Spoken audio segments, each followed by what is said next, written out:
जब से prime minister Modi तीसरी टर्म में आए हैं, मेरे विचार से इंडिया की फॉरेन पॉलिसी ने एक बहुत बड़ा गियर बदला है। प्राइम मिनिस्टर मोदी ने ज़ेलेंस्की के साथ बैठ के कि हम इस युद्ध में डायलॉग डिप्लोमेसी में मदद करने को तैयार हैं और हमारे पास कुछ कॉन्क्रीट बातें हैं जो मैं आपसे करूंगा बंद दरवाजे में। एनएसए डोवाल जो मॉस्को जा रहे हैं, अव्वल तो ये जा रहे हैं, वहां पर मीटिंग है ब्रिक्स के नेशनल सिक्योरिटी एडवाइजर्स की, ब्रिक्स के 10 देशों की। परंतु मेरे विचार से उस मीटिंग से ज़्यादा महत्व होगा डोवाल साहब की जो मीटिंग होगी रशिया के एनएसए के साथ और हो सकता है पुतिन के साथ भी। पॉइंट इज, जब से प्राइम मिनिस्टर मोदी तीसरी टर्म में आए हैं, मेरे विचार से इंडिया की फॉरेन पॉलिसी ने एक बहुत बड़ा गियर बदला है। और उस गियर जो हमने बदला है उसमें यह है कि हम रशिया और यूक्रेन जो कॉन्फ्लिक्ट है इसमें एक प्रोएक्टिव रोल प्ले करेंगे अगर सारे पार्टनर्स हमें इनवाइट करते हैं तो। और इस बात को हमने डंके की चोट पे कह दिया है प्राइम मिनिस्टर मोदी ने ज़ेलेंस्की के साथ बैठ के कि हम इस युद्ध में डायलॉग डिप्लोमेसी में मदद करने को तैयार हैं और हमारे पास कुछ कॉन्क्रीट बातें हैं जो मैं आपसे करूंगा बंद दरवाजे में। तो इंडिया ने अपनी फॉरेन पॉलिसी की गियर बदल ली है, दैट इज वन। अब उसी कड़ी में आगे कदम भी तो बढ़ेंगे। तो एनएसए डोवाल जो जा रहे हैं तो मॉस्को में तो हो सकता है, चांस है कि वो जो रशियन एनएसए से मिलें, उसे अवगत कराएं कि ज़ेलेंस्की से क्या बात हुई। अव्वल तो प्राइम मिनिस्टर मोदी ने पुतिन के फोन में ही बता दिया होगा, काफ़ी बता दिया है, परंतु उन चीज़ों को लेकर डीपर डिस्कशन करना, और हो सकता है पुतिन से भी भेंट हो। तो एक तो ये ऑब्जेक्टिव होगा, दिखता है डोवाल साहब की यात्रा का मॉस्को में रशिया यूक्रेन के मॉडल को टटोलना।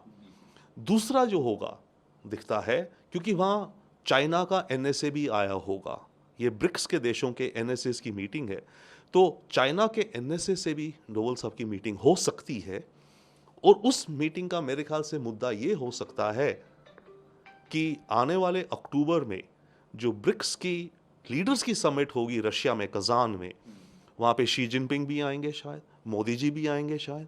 तो क्या वहाँ मोदी जी और शी जिनपिंग का एक सिट डाउन बायलैटरल मीटिंग हो सके, उसकी शायद डिस्कशन भी हो सकती है, होमवर्क भी हो सकता है। और अगर भारत को दिखे कि हाँ माहौल अनुकूल है कि एक बायलैटरल करा जाए शी जिनपिंग के साथ, तो उसकी तैयारी या उसको टटोलना वंस अगेन एनएसए डोवाल का मेरे ख्याल से एक ये दूसरा ऑब्जेक्टिव होगा। नेटो और अमेरिका अजीत डोवाल की इस विजिट को काफ़ी इंटरेस्ट से देखेंगे। वो देखेंगे कि इस विजिट से क्या स्टेटमेंट्स निकलती हैं। On the one hand America और नेटो कहने को तो खुश हैं कि हाँ भारत अब एक एक्टिव रोल प्ले करेगा इस कॉन्फ्लिक्ट को रुकवाने में, इस कॉन्फ्लिक्ट की सीज फायर में।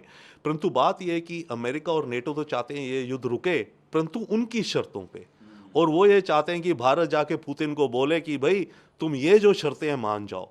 पुतिन कभी तो नहीं मानेंगे, वो अपनी शर्तों पे इस जंग को रोकना चाहेंगे या दोनों देशों को आपस में कॉम्प्रोमाइज करना पड़ेगा। तो अव्वल अमेरिका और नेटो कुछ खुश भी हैं कि भारत एक एक्टिव रोल प्ले कर रहा है जो वो चाहते थे बड़े लंबे समय से। परंतु दूसरी बात ये भी है कि वो थोड़ा थ्रेटेंड भी फील करेंगे, उन्हें थोड़ा खतरा भी दिखता है, क्योंकि अगर भारत का रोल बड़ा हो गया इस कॉन्फ्लिक्ट को रिजॉल्व करवाने में, तो अब तक तो ये अमेरिका और वेस्टर्न कंट्रीज की चौधरीगिरी होती थी, कहीं बड़े जो युद्ध हो रहे हैं उनको रुकवाने में वो मध्यस्थता करते थे, अमेरिका, स्विट्जरलैंड, नॉर्वे इत्यादि, राइट। अब यहाँ पर पुतिन भी कह रहे हैं कि भारत जैसा देश, एंड उन्होंने चाइना भी कहा, ये युद्ध रुकवा सकते हैं। तो ये दोनों देश, भारत और चाइना, एशिया के देश हैं। तो पुतिन इंडिकेट कर रहे हैं कि दुनिया का पावर सेंटर शिफ्ट हो रहा है टुवर्ड्स एशिया, और एशिया में मेरे जो अच्छे दोस्त हैं वो इस युद्ध को रुकवाने में मदद कर सकते हैं। इसके चलते वेस्ट को थोड़ी परेशानी भी होगी।